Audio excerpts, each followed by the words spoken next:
Linus Tech Tips is now producing new cables called LT True Spec cables. And that's TRUSPECK, True Spec cables. Right now, they have a limited selection. Actually, I just looked on their website. They have no selection. I mean, they have all the options, but they're all sold out. But you can get on the wait list to be notified, and I would. He says, so I haven't ordered any yet, but it's nice someone has tried to produce this quality of a cable, no matter what your opinion of the site might be. He can be controversial. In the past, they've been pretty critical of Apple, although right now they're freaking out about the Neo. They love that. Yeah, that's right. Yeah, that's right. Yeah. I've never had. I've had dinner with those guys. Like, they're good people, and they speak. I like that they're like us, right? They tell it as they see it. They don't. Nobody. Yeah, that's freaking brilliant. Yeah. They don't sugarcoat it, but some people don't like that. Anyway, but what's great about these cables is they are tested and, more importantly, clearly marked for transfer speeds and current carrying ability. If you need a cable that you can count on to do what it says it can do, these might be worth the premium. If nothing else, something to keep your eye on. And then the one thing I want to point out on this, because I know this is going to be a complaint from people, but they kind of address this. There's if you go to the page for it, I think they have the episode where they announced these, and they talked about all the how they're building them and why it took a while and all the things that they're doing to ensure quality and stuff like that. They do not run these through the USB IF certification process, like the official USB certification process, for a couple reasons. One, it is very expensive, 12 to like 13K per cable. And if you look at the number of cables they have all different speeds, all different ratings and stuff like that. I mean, I think if you pull down the list, there's got to be at least a dozen, if not more. So, each one would be that, and it takes like 2 to 3 weeks to get the certification.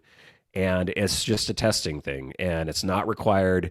The only reason you do it is so you can get the little USB, I think, logo on your product, but it doesn't mean all that much in reality. There's a lot of cables that don't go through the certification for these reasons, and people use them every day.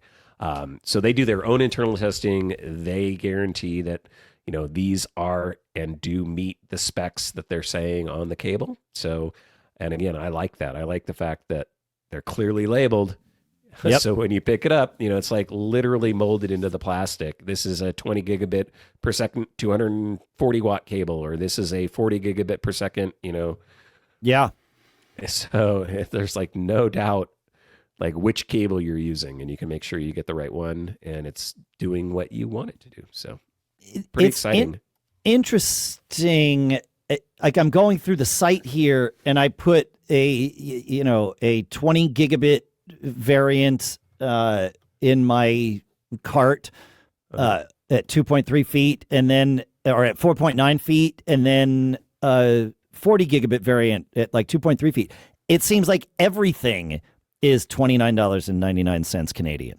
So I'm not. That seems a little off to me. That every cable would just be the same price, but if I go down to one of the 480 megabit per second cables, $24.99. No, okay, they are that price. All right, and they do seem to have. There are some of the 40 gigabit variants are in stock, and I will say something. And I'll put a link in the show notes to what I used. Are you on the Canadian site? The link that I'm on the global site. Do you have a non-global site? Yeah, because I'm seeing U.S. prices, and it's showing everything's sold out, so I don't know if it's regional or not. Maybe visit the Canadian site. Yeah, I don't know.